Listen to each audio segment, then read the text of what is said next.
Hi everyone, my name is PK and here I have Michael Ong. This is a really cool story. Michael's got a property portfolio of $6 million dollars that's net of debt. He's got a stock portfolio of $1 million and together the passive income he generates, net passive income, depending on dividends of course as well, from year to year is about 150,000-ish on an annual basis. So, he migrated from the Philippines in the 90s to Australia, and his investing journey has meant that, he's not lying on the beach doing nothing, but it's allowed him to basically pick and choose the career, pick and choose the jobs, pick and choose what he does with his time according to his passions. So in this episode, I thought it'd be really cool to ask Michael his journey, where he started, why he started, what he thinks about the current market, what advice he has for people who are starting to invest or growing their portfolios today. Maybe we can go into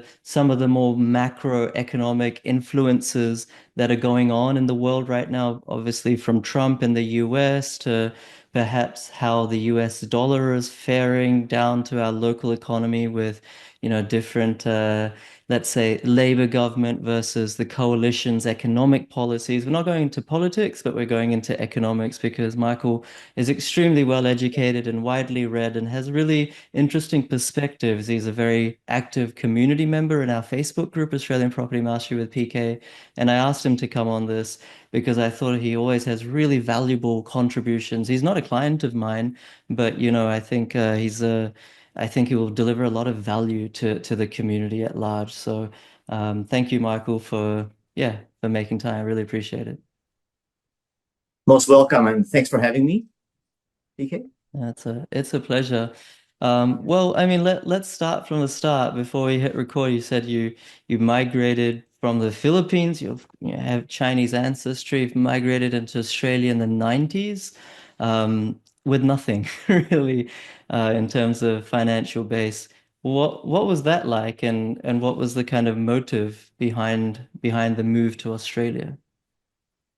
Yeah, so at that time, I wanted to stay in the Philippines, but I was actually engaged to someone who had moved to Australia, and she convinced me to move to Australia. I was a bit hesitant, so I just quit my job and moved across during a time when the recession was really bad in Melbourne.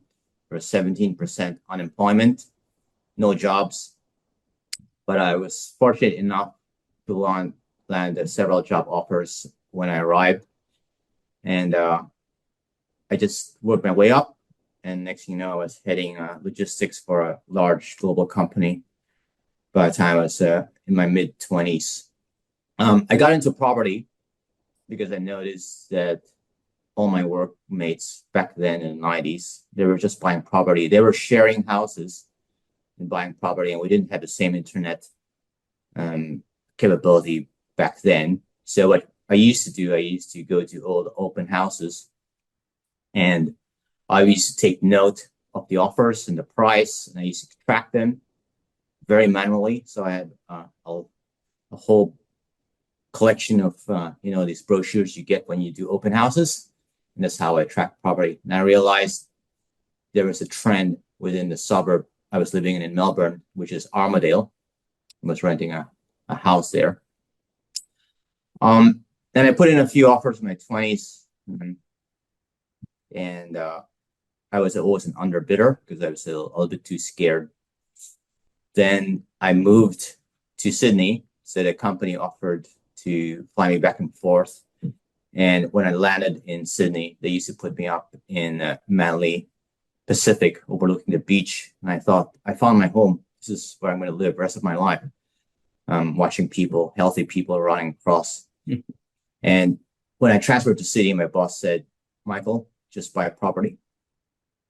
And I just said, wow, Sydney is so much more expensive than Melbourne, but it doesn't matter. He told me buy in Penrith. I Okay. said, no, I don't want to drive over there back then in the 90s. So I started looking in Mossman, that's where I was living. And it was during a time when I was chauffeuring for someone's wedding. I stumbled across this property. It was selling for 350,000. And I put in an offer of 290. I said, oh, you can't get it. Someone else offered 350. But then that fell through and they called me back and they said, okay, we'll take your offer of 290. I said, no, it's now 270. It was a distress sale because something to do with a mistress and the guy. And he was, so I bought it for 270, rented out for 350 a week. Can you imagine that yield was incredible? Mm. And then I got assigned to Germany for 2 years. I totally forgot about a property. And then I came back and I had this massive tax liability because it was possibly geared. At the time, being very naive, I didn't know that positive gear is actually very good. I always thought, isn't the idea is to actually have a tax write-off? Now I'm slapped with this. I'm just going to sell it. So I Oh my sold it. God. And I sold it for 450 after about 2 years. That's Can you imagine? crazy. 1999, 2001, 270 to 450. So I had this cash. My deposit was only 20,000. That's all I had. And then I said, okay, this property thing is pretty good. In the meantime, I lost 40,000 in .com bust. I said, well, the way to go is property. So I bought in Willoughby something for 856 is the exact amount. So I was supposed to have a cap of 820, but my wife was attending the auction because I was doing my MBA class, and she just didn't have any limit, and she wanted a property as well. She did it initially because it was a federation house, and so we wanted, and the reason why we bought it, even though it was registered as our PPOR, the intention was to flip it because we could see the garden. People didn't see it. All you had to do is just paint the inside, remove the cupboards from 5 fireplaces and expose them, put floorboards and expand the deck. So while I was still working, my wife did all the internal renovations for about 20 grand. And then I went overseas again. So we didn't rent it out. We just had a house sitter because I didn't want to pay for capital gains tax again. And a few years later, we sold it for 1.2 million in Willoughby. By the way, that property is now selling for 4 million, but that's a different story. So now I had $600,000 in cash, right? That was in early 2000. That's a lot of money back then. And I could sense that the stock market was going to crash. And I was thinking initially of renting and putting in a stock market. Good thing I didn't do that. I would have lost everything in the GFC stock market crash. So instead, I said, I'm just going to buy a property. So I went over to Chatswood, which is the house I'm in now, and I saw it's totally undervalued. I mean, I was just looking. Mossman is 2 million. Willoughby was 800,000, went to 1.2 million. I could see the transition of the people who wanted to live in Mossman were being pushed out into the other aspirational suburbs. And Chatswood back then, there was a bit of crime, right? It's not like the place to be when you have $5 million and you want to park it in a suburb. That's what it is now. So bought there, and I did something really I would never do in my life, which I really like this house. I could see it's our forever home. And I was bidding against a guy from Perth pre-auction. He wanted to put something in because Perth people don't like auctions. And I said, okay, I'll take it out of the market. What will it take to take it out of the market? And the agent said, $1 million. And I was in the car driving. And I said, I'll make it 1,030,000. It could have gone for 900, but I didn't care. I had 600,000. I didn't know where to park the money. I needed to park somewhere. So then I had a 400,000 loan. That's easy. So I got assigned a good job. So I paid it off pretty quickly. And then my son was born. I wanted to just spend time with him. I had been traveling when he was born.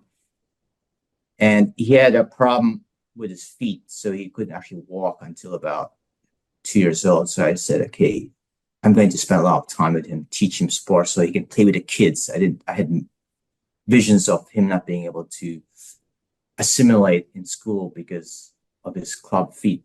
So because of I was ahead my mortgage, pretty much almost fully paid off.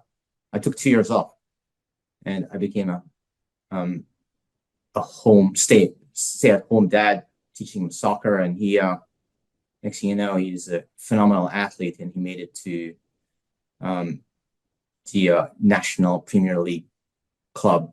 And he was like the star player in every. He was the captain of his high school.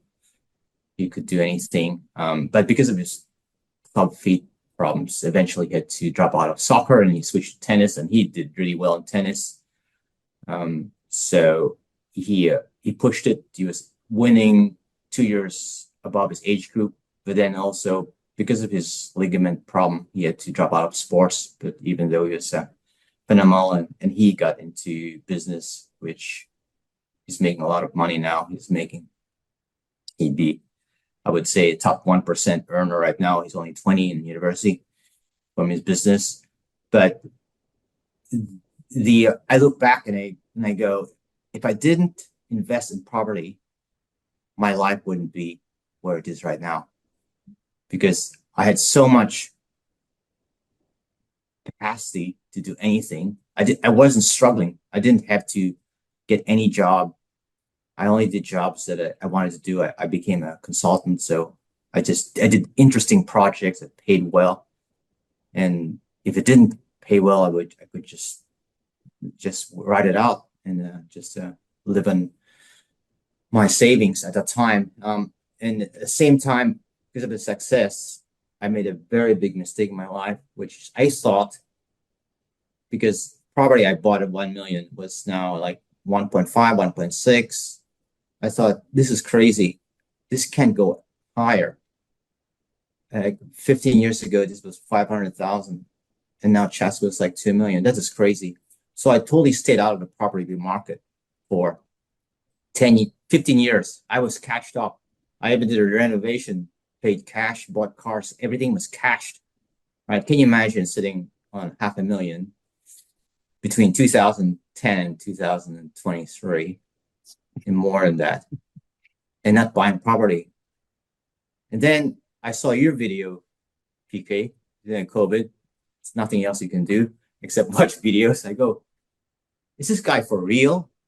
I was thinking, hey, wait, there's something wrong. The world's changing. If you don't have property, you're going to be locked out forever. And what's going to happen to my son? He can be earning $500,000 a year, but if he doesn't have property, it's nothing, right? So I said, I got to protect his future as well. So, and I asked around in the office, people working for me, they all had properties. Like this lady, she was an admin person. She had 6 properties and she almost paid off her debt. So how do you do this? She invested in Queensland. She invested in Tasmania in 2015. It's like, among all places, I never thought of investing outside of my little 30 kilometers radius. I only know the North Shore. But watching your video, I actually pinged you, if you remember that.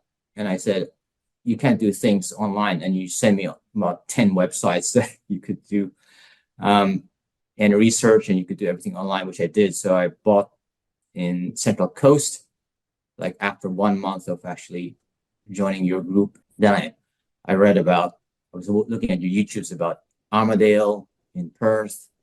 And I go, I missed the boat, but I'll go up to where it hasn't boomed yet. So I bought in Butler.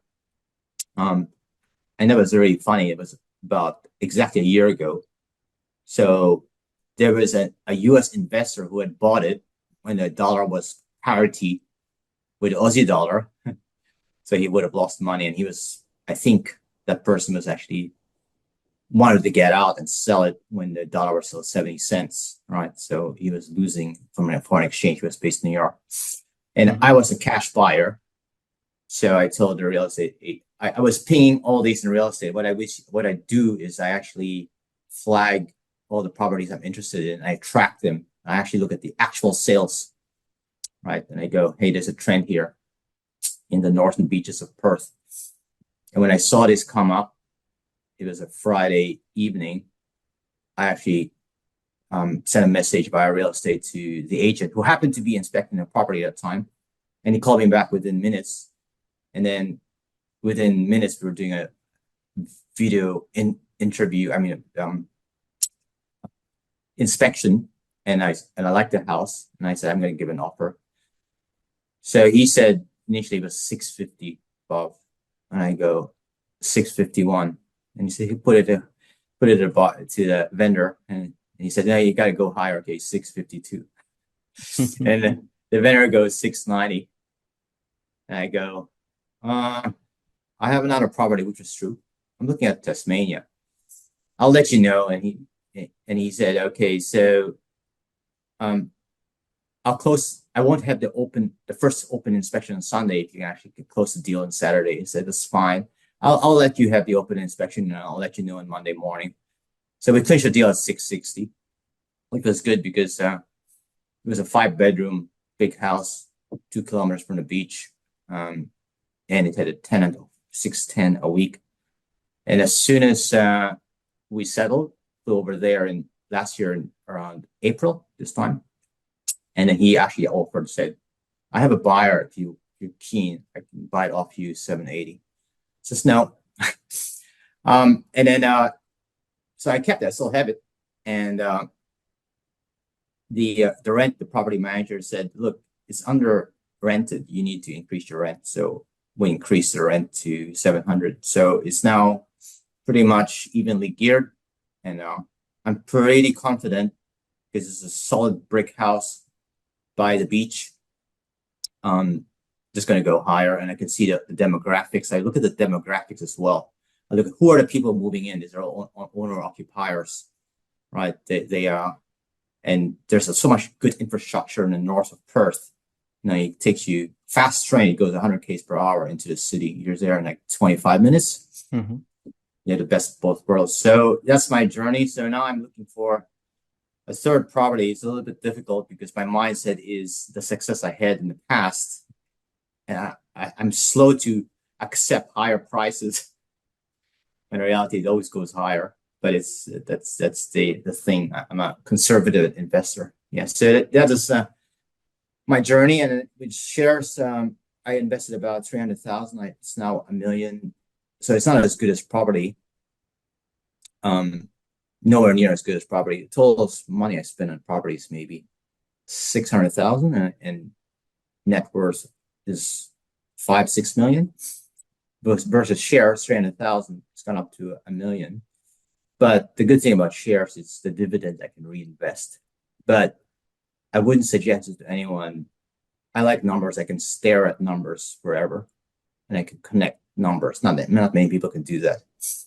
So I wouldn't advise it. Like very few people can do what I do with shares, and very few people can put a $500,000 position and sleep and be down 50,000, knowing that you're going to be up 200,000, right? Yeah. So property is the way to go. That's my advice to the younger people. I started with property. Right. Yeah. Why did you buy like a affordable property in Perth? Why didn't you buy something more blue chip? Because you can, you have the financial wherewithal to buy something a bit more expensive, a bit more closer to the city, maybe in, like on an East Coast capital city.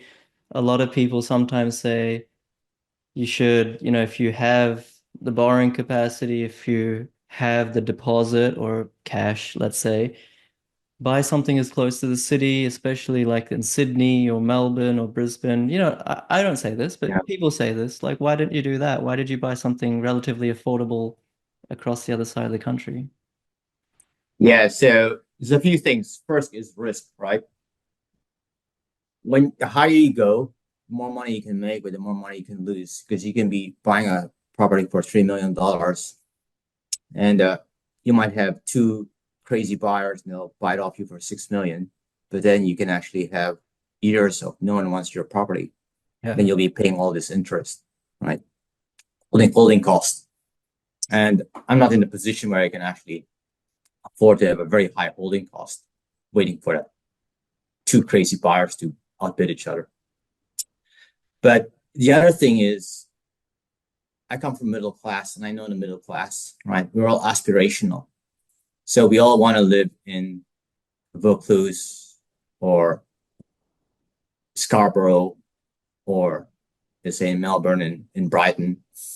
But then eventually we actually get pushed out. So we actually move to a cheaper suburb like in Melbourne, we Beaumaris, or instead of Toorak, we move to Armadale. Um, in Sydney, you can see it like people who can afford Mossman, they'll go next door to Willoughby, right? Um, and so I play the aspirational game, right? So people who are upwardly mobile, they want to have the upper class lifestyle, but they can't. So what they do is they move into suburbs which are like working class, like Willoughby, for example, was immigrants, um, Armenian, Italians. They had this funny, tacky piano leg kind of designs. But what happened was, is now if you go to Willoughby 20 years later, it's all high class, upper class suburb. And then people say, "Oh, you're so lucky you bought an upper class suburb 20 years ago." No, not really. It was a working class suburb. It was, like wrong side of the road. Yeah. If you're a Muslim and you go, "Oh, Willoughby, I don't want to know you." But that's where so when the economy goes up, the biggest jumps will be in aspirational suburbs. Now, what happened in Perth, I think you actually pointed it out, is the opposite. It started off with the Armadales and Gosnells, the Mandras, the lower class. Now, what I could see what happened was the Perth people who invest in those areas, they go, "Oh, thank you.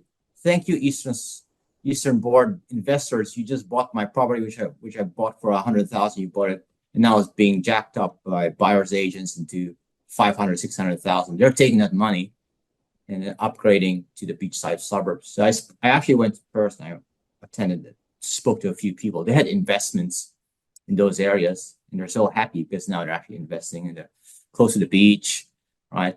Um, on the other hand, the Eastern Board people, they have so much equity, and they look at Perth and go, "This is a mispriced city, totally mispriced city," because Perth people, they're into lifestyle.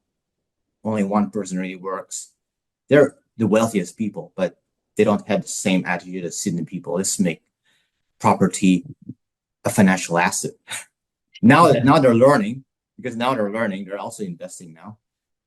But that's why I think Perth, in my view, is the last frontier among all the capital cities. Now it's going to be suburb picking, arbitrage.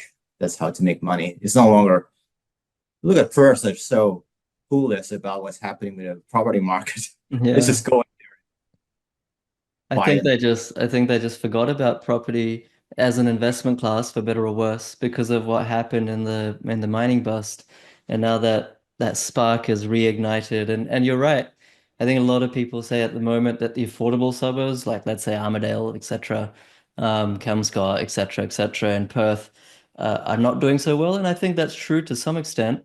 But now it's the sort of 600K to $1 million bracket that I mean, it's not growing at 25% per annum, but it's not doing badly either. There's some good pockets to still make a lot of money. So it's the opposite of what we normally see in a property cycle, like you pointed out. Normally it's the top end that goes first. And the Mm. idea is to invest in a gentrifying suburb. Perth is a little bit patchy, a different sort of outlook at this time. Michael, you made a comment before that I think it was in the 2000s, or I can't remember when you were referring to, that you couldn't see how like the property market could continue going up at that rate because it had gone up so rapidly, especially around that year 2000, leading up to Mm. I would say like sort of 1997 up to sort of Mm. 2004, 2005. Especially the East Coast, it did really well. Melbourne, Sydney. But property prices are so high now compared to what they were back then, and you thought that back then. What would you say to folks using your, let's say, 30 years of experience now, or at least the 30, 35 years of experience of observing the market? What would you say to folks who are like the market has gone up so much, like we've had so many booms. There's no way there can be another boom or two booms or three booms. There's no way that in 10 years' time property market can be double in value or triple or even 70% up. Affordability, this and that and the other thing. What's your thoughts on that? Uh, Overall, I know people think I'm crazy. I still think Australian property is undervalued. And then I know people think I'm crazy, but I still think that Australia is the best government. Property prices actually a reflection of how things are governed. I mean, the reason why property in Gaza will be very cheap or non-existent is because there's a war there, right? The reason why property in Australia will continue to boom is because it's a safe place. So you buy property because it's safe and it caters to your lifestyle. Now, the uh, the factors that will increase the house prices different from what it was before. So in the 90s, we came from a protectionist tariff, higher tariff environment. Um, and then we went through globalization, and then we also reduced rates. And then we went from what was standard before 10-year loans to 20 to 30-year loans. We went from single income to double income. So basically, the borrowing capacity increased, pushed prices up. Globalization brought wealth into Australia, and then mining boom. The factors that will drive property to the next boom, other than the transgenerational, intergenerational wealth transfer, because what will happen is grandma will leave $5 million to 10 grandkids, go $100,000 each. They'll use this deposit into, and it has an exponential effect. But the other one is the safety. So talking to some people, so my wife was talking to some people in Europe, in Germany, and they're worried about the war. So my sister lives in Switzerland, and she's retired, and she also spends time in Portugal because it's nice and sunny. But she's been given by the Swiss people a guideline. She needs to be able to survive for 72 hours in case of a war. So every Swiss citizen has been given a guideline. This is what happens. Just so Europe is now in this tension where Trump has said, you want us to address our trade deficit, then we will no longer be subsidizing you and protecting you and paying for your military. So he's telling Germany, you wanted a war in Ukraine, so you solved that. You spent $250 billion. So what's Germany doing? They, for the first time, said, there's no limit to defense spending. We're going to increase the borrowing limit to no ceiling. In the meantime, the Germans are actually quite scared, so they might get conscripted. So they're now looking at, see, this is what I heard from just talking to people. They might look at Australia as a safe haven, right? Now, anywhere in the world, if you are high net worth individual, where are you going to go? You're going to go to Australia, New Zealand, right? Where else is there no conflict? So one thing I'll give the Australian government is its ability to, I wouldn't say fence it, but being aligned, but not being aligned, right? I mean, there are people who want to be totally aligned to China. Some want to be aligned to the US, but the reality is we're managing the diplomacy so well that it's actually a safe haven. So there's no interest in anyone to wage war with Australia. The Chinese love Australia. Americans love Australia. And that's why property will go up. But the other thing is Australia is really good at creating wealth. Okay, it's a mining boom. They can pivot to another industry. I'm confident about that. They could easily go into high-end manufacturing, and they demonstrated that.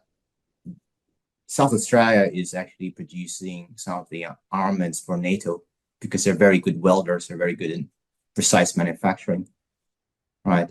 South Korea bought into Oslo, which is actually another shipbuilding company in South Australia, because they're de-risking their military production into Australia as well. Well, China bought the Port of Darwin, which Australians are going to take back from them. But you see, everybody is looking at Australia as a safe haven because it's very well governed, in spite of what every Australian whinges about. And it's a reflection. I also see the regional. So just as much as the eastern suburb, the eastern border people took over property in the major cities, there's a lot of equity sitting in the capital cities that are actually going to spill over into regional. I'm hoping one day they're going to develop the regional cities. I mean, if you look at America, you have tiny cities that are powerful, like Cincinnati. What's the population of Cincinnati? Even San Francisco, where you're based, the population is so tiny, right? And there's no reason why tiny cities can flourish, right? It's just that the Australians need to have this mindset taken away that, oh, Sydney and Melbourne, why not? Like Gold Coast is booming now, right? Why not set up companies in the Gold Coast or even Launceston, Tasmania? Or I could see Perth as being a digital nomad's place, just like Malaga in Spain. It has the same kind of attraction. So I'm pretty confident. So I don't look at the factors in the past and go, they're going to replicate in the future. There'll be different factors. But property is still the way to go. So I'm going to start divesting my shares and start looking. I'm still looking for a property, but the challenge is it's no longer the same opportunities you have. Let's say Perth. Now you got to be a little bit more astute. You got to look at the details, right? Not at the macro level. Now it's actually down to the suburb level, right? And now you have to understand economics, and you have to look at the plans of government infrastructure to be able to assess and to pick the right investments. Yeah. Yeah, what a great answer. No, I really like the way that you answered that. I'm curious your thoughts on, one thing you said before was the triggers for property rising in value in the past will be different to the triggers that may cause property to rise in the future or the present. For example, double incomes, deregulation, increase in borrowing capacity on the back of that, globalization. Now there's a rise in nationalization, well, not nationalization, but nationalism or uh, you know, more protectionism, less free trade. Let's see where that goes. I mean, short-term tariff rates, X% or Y%, they don't have a long-term impact, because they change. But definitely the trend is going that way. And not to get into politics for politics' sake, but even after the Trump term, it's quite likely that there's another Republican government that has Trump-esque flavor, right? And, it could be a macro theme, let's say hypothetically for the next decade or more in the US. And if that is the case, then, well, one benefit is that every country needs to then look out for number one because you don't have this kind of big brother mood or vibe. Australia needs to invest in its own defense force more so than it does right now and take, not rely on the US to save it, so to speak. Every country needs to think about its own consumer base to ensure that they're not relying on exports alone for the welfare of their economy. It needs to be more self-sufficient, sort of ecosystem within the boundaries of their nation with these kinds of trends going forward and potentially the US dollar losing, let's say, some of its traditional gravitas, that could mean a whole host of changes for things like commodity prices, iron ore, gold. Gold may continue to go up, kind of reminiscent of pre-1970s. It could be that oil, it fluctuates wildly. In this kind of these uncertain times, I think from a macro perspective, it's always uncertain. Any given year, there's always uncertainty, but I'm going to go on out and limb and say that there's more uncertainty now than there was perhaps 10 years ago. Um, how do you think investors should think about that? Because on one side of things, it's like, oh, I'm super scared about putting my money into something that could drop. I'm just going to park it in fixed income, park it in the bank, term deposits, safe stocks, even, blue chip stocks for whatever that means. And then you have some people that will kind of recognize what you're saying, Michael, recognize the opportunity, continue to put it in real estate and, hopefully make a lot of money as well. But how should people approach this? Because I think young people these days, especially in their 20s and their 30s, they're just so confused. It's hard to live, especially if you're in Melbourne, Sydney, Brisbane. Cost of living is high. Real wages haven't gone up that much. Really difficult to buy their own home. They have to make these investment decisions, and there's so much information out there, more than what you had, like you were saying 30 years ago. How should someone approach this? Yeah, first is recognizing the one thing about property, right? I mean, you have cars, you can invest in gold, and you can invest in shares. At the end of the day, if you think about all the things that you buy, they need land, right? If you invest in energy, you need the land to get the gas, or even renewables, you need the land to put a solar panel. Gina Reinhardt and Andrew Forrest, they're actually just real estate people. They own iron ore. They went there and they got the mining rights and they own all this land. It's real estate, right? You need land to grow agriculture, right? So at the end of the day, we live in this earth. The earth has a certain circumference and a certain land area. And in a way, we're destroying it, which is sad. Every time we build a farm, we have to deforest it, right? So at the very macro level, the number one input to any production is land, right? So that's how we have to view it. Land is what everybody needs. So by definition, how can land go down in value when everything that you think will go up uses land anyway? So that's the first thing. Amazing.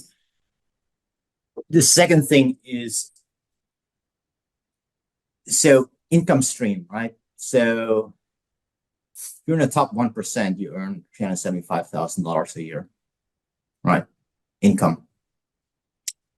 Let's say you have a $2 million portfolio net of debt. That 2 million will appreciate on average 6 to 7% a year for the next 10, 20 years. Just imagine, and that's compounding. So 7%, 2 million, 140,000. So now you have 2,140,000, and then 7% of that. So all you have to do is just own $2 million worth of property, right? And you're going to get, after a few years, you're going to earn more than the top 1%. Exponentially. At some point, you'll earn as much as that. And in the next few years, and the exponential growth is really like a very steep curve. It starts off flat. As a property investor, you can look, oh, my property going 1 million to 1,050,000. But then exponentially, next thing you know, it just adds $200,000, $300,000 a year without doing anything. Okay, so you can slave away and try to hit the top job that many do, and you make 1% salary. Or you can buy all this property and exponentially it just leverages. Now with the young people, I had a discussion just yesterday with my son. He makes a lot of money. He has one of his business is incredible. He just gets contracts to maintain gardens in the North Shore, which is very expensive, and clean pavers and stuff. But he doesn't do the work. He just contracts. He's a very good deal maker, and he hires people, very good margins. And he said, properties, shares you can make 30%. I said, yeah, it's true. But just think about it. You have $200,000, 30% of 200,000, right? Is 60,000. Now, if you put 200,000 and buy, you leverage on 80% LBR, you get $1 million. That's 70,000. There you go, right? And then it compounds, right? Well, with shares, you just get an income and you'll probably spend it. But this one is a forced savings. It's a forced compounding. So what I do tell them is, yeah, so you have to have two income streams. One is the sure income stream, sure growth, which is property. Then you also have to have a sure income of passive income. When everything else fails, you have this passive income. Mm-hmm. Then you have the risk, which is your business, your career, your shares, or things like I made a lot of money in GFC. I bought the lowest day of the GFC. I bought it and I doubled my shares. I was bought just before COVID. I sold all my shares and bought it back a few months later. So those are the opportunities, but you can only do that if you have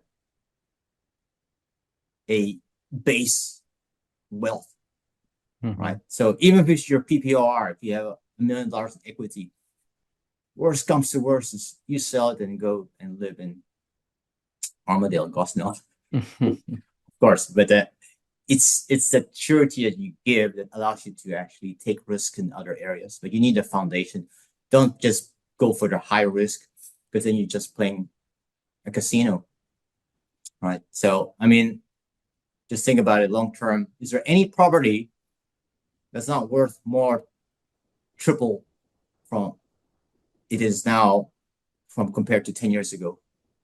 Now, if you go into the ASX 200, you look at the top companies in ASX 200, they don't exist anymore from 20 years ago, right? So you have to pick the right companies, and that's crazy.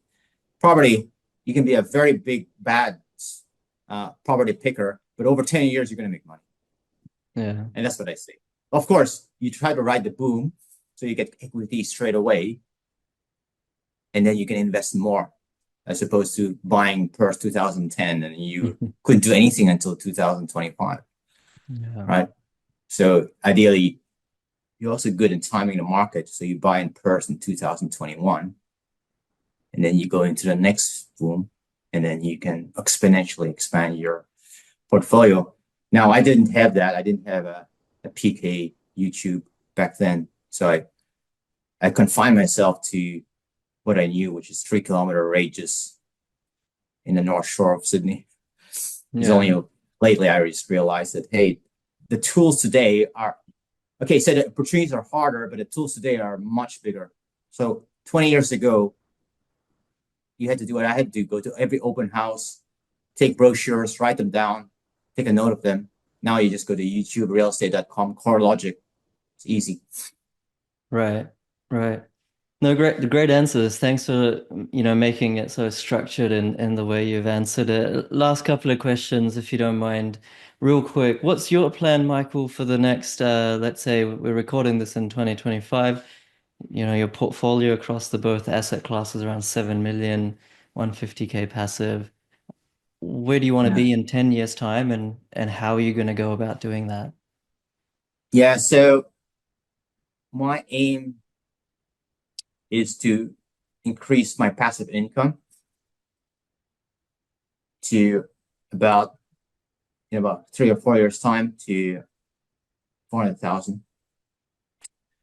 So now I'm actively looking for another property. I'll focus on growth and cash flow. I still have my share portfolio, which is fine. But I also think that over time, the rents will go up if you pick the right properties, right?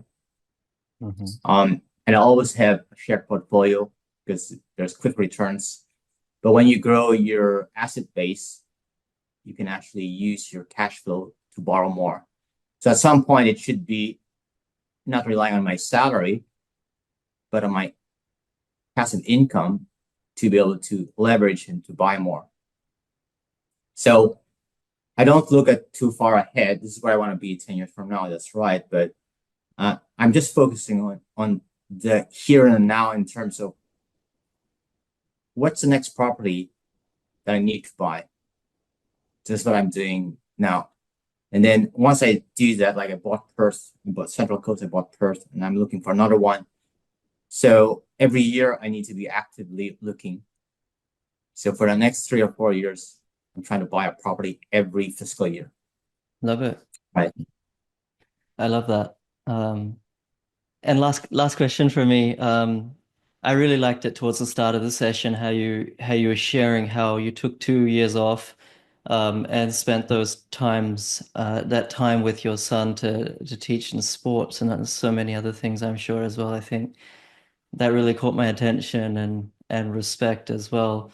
Um, and then, of course, your son's gone on to be so successful in so many things, not excluding business and sports in his own right, and I'm sure many other things as well.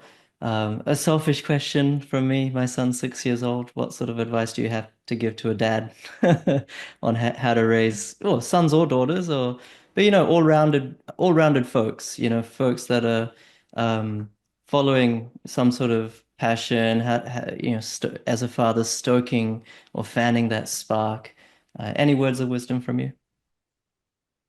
Number one is someone told me when he was being, I don't know what's Christianized or baptized, whatever. Baptized? They said he, Frederick is my son's name, will be his own person. He's not an extension of yourself, right? So we can't project our desires and our ambitions to our child and protect them. We just spend time with them and love them, know that they're loved, encourage them, right? So they will find their own path. And without telling them, they're going to look at certain values that you display in your day-to-day life, and they'll pick up those values. So spend time with them. And it's the best thing that you could do because that's what life's all about.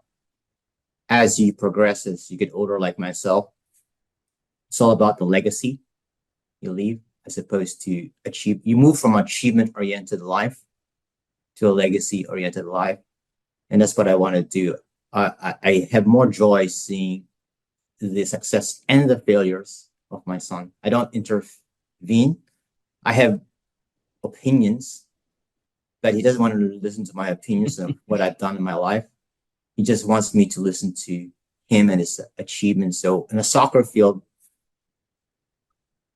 you don't tell them, oh, you did great, you're the best player. No, you actually just are there, right? You're there for them. Let the coaches tell your son what he needs to improve and what his talents are. Let the world tell them. As a parent, I would just say, just know that they're loved, they're encouraged, and you give them structure in their lives and let them find their own talents. Wonderful advice. I heard Mm-hmm. something similar as well. So someone was saying that you don't need, in a specific example, when a kid is small, they were saying you don't even need to necessarily play with them. Of course, you should play with them, but he was just using this example. Just sit next to them and observe them play. And for them, knowing that you are giving them your full attention and just being there, that for them is as satisfying and as fulfilling and nurturing than if you were like actively trying to do something with them, give advice, this and that. They just want you to be there, know that you got their back, regardless of who they become or what they do. So I match that with what you've just said, and it marries up really nicely. Well, we'll probably end it there, Michael. It's really awesome actually to speak with you. It's really nice to speak with experienced investors, people who've been through multiple property cycles. Of course, we can analyze the data across different property cycles, 50 years plus, and reverse engineer why this went wrong, that went right, and then what lessons we can learn. But there's a special charm and special wisdom in hearing it from a person who's lived through it himself or herself. And so I really appreciate that from you.